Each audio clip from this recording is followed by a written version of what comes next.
Hey everyone, welcome back again. This is Aarti Sharma, you are watching Study Table. आज जो हम शुरू करने वाले हैं स्टोरी, उसका नाम है वर्ल्ड अराउंड 80 डेज़। बहुत ही इंटरेस्टिंग स्टोरी है ये एक सीरीज़ में बटी हुई है। इसके अलग अलग पार्ट्स है, चैप्टर्स है जो कि हम कवर करेंगे। तो हम सबसे पहले शुरू करने वाले हैं mister Phileas fog the master. Okay, यहाँ पर क्या है, फिलिस फॉग के कैरेक्टर के बारे में हमें बताया गया है कि उसका क्या नेचर है, वो कैसे उसका दिन भर का रूटीन क्या है, इसके बारे में हमें समझ में आएगा। इसके जितने भी चैप्टर्स हैं मैं 1 बाय 1 अपने चैनल पे अपलोड करती रहूँगी। तो क्लास 8 वालों आपके इसमें सिलेबस में है ये वर्ल्ड अराउंड 80 डेज़। तो आप ये प्लेलिस्ट शेयर करें अपने फ्रेंड के साथ एंड लेट्स स्टार्ट। देखिए, mister Phileas Fogg lived in 1872 at number 7 Saville Road and Burlington Gardens. Okay, यहाँ पर देखिए मिस्टर फिलिस फॉग के बारे में बताया गया। ये 1872 के स्टोरी को कवर करता है और ये उस समय की बात है। नंबर 7 सेविल रो में बर्लिंगटन गार्डन्स में ये रहते थे। ये एक तरीके के नोटिसेबल मेंबर थे ऑफ रिफॉर्म क्लब। नोटिसेबल मतलब क्या है, जिसके तरफ ध्यान चला जाता है। ओके, जैसे 4 लोग खड़े हैं और हम उसमें एक पर्सन को हम नोटिस करते हैं कि ये पर्सन सबसे डिफरेंट है या फिर उसकी पर्सनालिटी जो कि बहुत अट्रैक्टिव लगती है। तो ये रिफॉर्म क्लब के एक नोटिसेबल मेंबर थे। हालांकि ये हमेशा ट्राई करते थे, अवॉइड करते थे अट्रैक्टिंग अटेंशन। ये कभी किसी का अटेंशन अट्रैक्ट नहीं करना चाहते थे। And he was very little known about him except that he was a polished man of the world. तो बहुत कम ही लोग जानते थे उनके बारे में, बट ये ज़रूर जानते थे कि वो इस वर्ल्ड के एक पॉलिश्ड मैन है। पॉलिश्ड मतलब क्या होता है, कल्चर्ड पर्सन। ओके, नेक्स्ट देखिए, इसमें कोई डाउट नहीं है कि फिलिस फॉग एक परफेक्ट इंग्लिश मैन थे, but he was never seen at the places associated with London. लेकिन कभी भी वो उन सारे प्लेसेस पर गैदरिंग में कभी नहीं दिखाई देते थे। लंदन के कौन कौन से गैदरिंग में, इसका डिस्क्रिप्शन नेक्स्ट पेज में दिया हुआ है। यहाँ पर देखिए मिस्टर फिलिस फॉग बैठे हैं, इनका अपना एक स्वैग है। ये यहाँ पर कार्ड प्ले कर रहे हैं एंड इनके कुछ फ्रेंड्स बैठे हैं। बहुत ही लेविश एटमॉस्फेयर है और पता चल रहा है कि एक है भाई, स्वैग है इस पर्सन का। नेक्स्ट देखिए, हमने प्रीवियस पेज में देखा कि कुछ गैदरिंग वाली बात चल रही थी। तो कहाँ की गैदरिंग चल रही है, इन सब के वर्ड मीनिंग्स नीचे पेज में दिए हुए। एक्सचेंज है, बैंक लंदन डॉक्स है।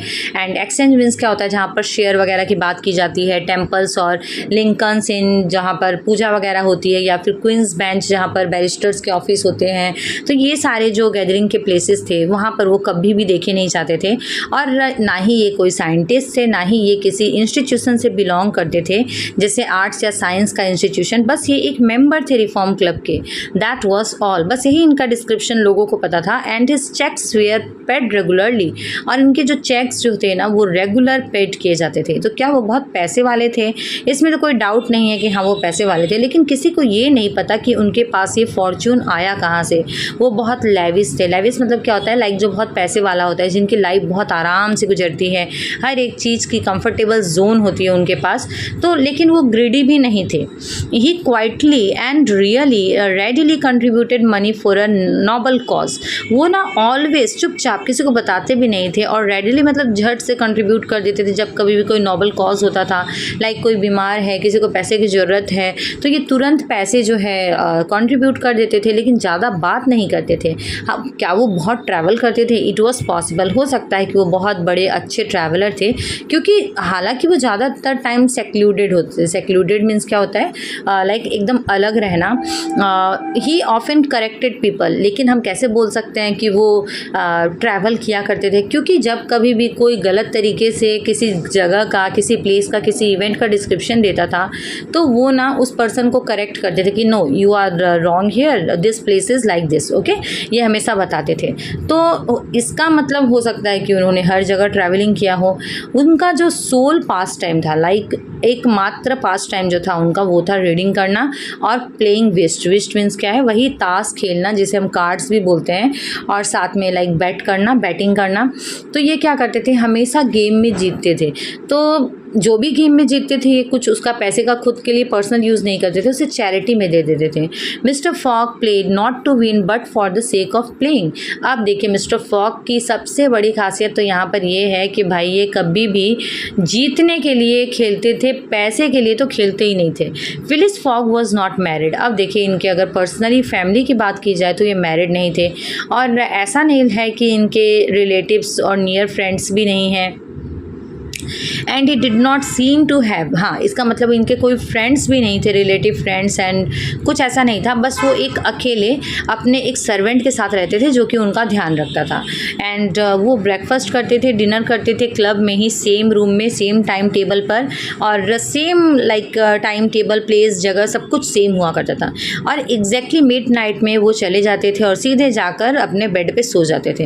Everything was done at the fix time in the same manner, हर कुछ हुआ करता था सेम मैनर में, सेम तरीके से। सो रोज़ एक ही रूटीन हुआ करती थी। His mansion in Saville Row was very comfortable, और उनका जो मेंशन जो है ना वो बहुत कंफर्टेबल था। ओके नेक्स्ट देखिए। अब देखिए इनका एक ही सर्वेंट था जो कि फॉग की सारी डिमांडेड को पूरा करता था। और फॉग की डिमांड एक्चुअली थी क्या?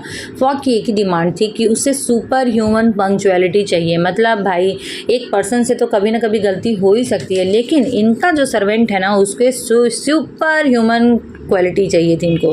तो 2 अक्टूबर का दिन था और उसी दिन क्या हुआ देखिए, उसने अपने सर्वेंट को डिसमिस कर दिया। क्यों कर दिया भाई डिसमिस? बिकॉज उससे एक छोटी सी गलती हो गई थी। अब वो गलती क्या थी देखिए, उसका अनफॉर्चुनेट ये था उस सर्वेंट का कि उसे सेविंग वाटर लाकर देना था, और सेविंग वाटर लाकर देना चाहिए था 84 डिग्री में, लेकिन उस सर्वेंट ने सेविंग वाटर ला कर दिया 86 डिग्री में। और फॉग जो है ना इसीलिए उसको डिसमिस कर देते, फायर कर देते हैं अपने सर्वेंट को। अब वो उसके सक्सेसर को वेट कर रहे थे। यहाँ पर हिज सक्सेसर किस लिए आ रहा है? सर्वेंट के बाद जो आने वाला है उसके लिए। तो जो सर्वेंट है वो आने वाला था 11 से 11:30 के बीच में। Mister fog waited for this new man sitting erected. अब मिस्टर फॉग जो है ना नए सर्वेंट का वेट कर रहे थे, एकदम सीधे बैठे हुए थे अपनी सीट पर, चेयर पर, और अपने क्लॉक की तरफ देख रहे थे। और उनकी क्लॉक जो है ना सिर्फ आवर्स एंड मिनट्स ही नहीं बताती थी, सेकेंड्स, डेज, मंथ्स, ईयर, सब कुछ परफेक्टली बता देती थी उनकी वॉच। At exactly 11:30। अब देखिए जब एकदम 11:30 हो जाता है तब उनकी जो डेली हैबिट होती है कि वो रिफॉर्म क्लब के लिए निकल पड़ते हैं। उतने में ही एक साउंड सुनाई देता है डोर पर, और जेम्स फॉस्टर जो कि डिसमिस्ड सर्वेंट था, मतलब यहाँ पर पहले वाले सर्वेंट का नाम दिया हुआ, उसका नाम था जेम्स फॉस्टर, वो अनाउंस करता है कि आपका नया सर्वेंट आ चुका है। तो ये जो नया सर्वेंट है करीबन 30 ईयर्स का है, वो करता है, वो मतलब झुककर लाइक जैसे हम प्रणाम करते हैं वैसे झुककर एक ग्रीट करता है और बोलता है। मिस्टर फॉग जो है ना वो क्या बोलते हैं, you are a Frenchman, मेरे ख्याल से तुम फ्रेंच मैन हो और तुम्हारा नाम जॉन है। तो ये बोलता है जो नया सर्वेंट है, न्यू कमर, ये बोलता है जीन इफ़ मिश्यो प्लीजेस। मिश्यो क्या होता है, लाइक जैसे हम जेंटलमैन एंड श्रीमान श्रीमती बोलते हैं, तो ऐसे ही फ्रांस में जो जिन्हें हम रिस्पेक्ट करते हैं उन्हें मिश्यो भी बोला जाता है। तो ये बोलता है नहीं, मेरा नाम क्या है, जीन है। तो जीन पास बट आउट अपना पूरा नाम बताता है और बोलता है मैं होटल में सर्वेंट रह चुका हूँ, मेरे बहुत सारे सिवरल ट्रेड्स रह चुके हैं। सिवरल ट्रेड्स मीन्स क्या होता है? सिवरल ट्रेड्स मतलब इसने बहुत सारे जॉब्स किए हुए डिफरेंट, कभी ये सिंगर रह चुका है, सर्कस राइडर है, प्रोफेसर है, जिम्नास्टिक्स है, सर्जियन फायरमैन भी था पेरिस में। सर्जियन फायरमैन क्या होता है, लाइक जो आग वगैरह बुझाते हैं उसे बोलते हैं, और इसने बहुत सारे बिग फायर्स वगैरह भी बुझाए हैं। And I left France 5 years ago and worked as a valet. Okay, तो ये क्या बोलता है कि मैं 5 साल तक काम कर चुका हूँ यहाँ पर पहले, और मैं एक वेटर के तौर पर काम किया था इंग्लैंड में। मैंने आपकी सर्विस के बारे में सुना और मैं यहाँ पर आ गया। तो फॉग क्या बोलता है, पासपोर्ट आउट सूट्स मी। हाँ ठीक है, पासपोर्ट आउट का जो बैकग्राउंड है ना वो मेरे लिए ठीक है। You are well recommended to me, बोलते ठीक है तुम्हारा लाइक जो भी बैकग्राउंड है मुझे समझ में आ गया, तुम्हें पता है मेरी कंडीशंस क्या है। तो ये बोलता है यस मी श्योर। नेक्स्ट देखिए क्या होता है, good what time is it. तो मिस्टर फॉग, बिकॉज उनका कंडीशन क्या है, उनका कंडीशन तो यही है पंक्चुअल रहना होगा, सारा काम परफेक्टली करना होगा। तो ये जो है मुझसे पूछते हैं कि तुम बताओ टाइम कितना हुआ है। तो जो नया सर्वेंट है वो बोलता है 22 minutes आफ्टर 11, मतलब 11:22 हुए हैं। तो इस बात पर वो एक्चुअली बताया कैसे टाइम, उसने देखा अपनी कोट से पॉकेट से एक बड़ी सी सिल्वर वॉच निकालता है, वो पासपोर्ट आउट, और उसके बाद टाइम बोलता है। फिर देखिए मिस्टर फॉग जो है वो बोलते हैं you are 4 minutes too slow. लेकिन तुम्हारी घड़ी तो 4 मिनट स्लो है। क्यों? क्योंकि मिस्टर फॉग बताते हैं अभी, now from this moment 26 minutes after 11 AM this Wednesday October 2 you are my service. बोलते हैं कि आज 2 अक्टूबर से, देखिए 2 अक्टूबर को ही उसने गलती की थी, पहले वाले सर्वेंट ने, 2 अक्टूबर को ही दूसरा सर्वेंट आ गया और ये टाइम बताते हैं कि अभी 11:26 पर तुम मेरे वेडनेसडे से तुम मेरे सर्विस में हो। फिलिस फॉग उठते हैं, अपनी हैट लेते हैं लेफ्ट हैंड में और उसके बाद बिना कुछ बोले हुए सीधे चले जाते हैं।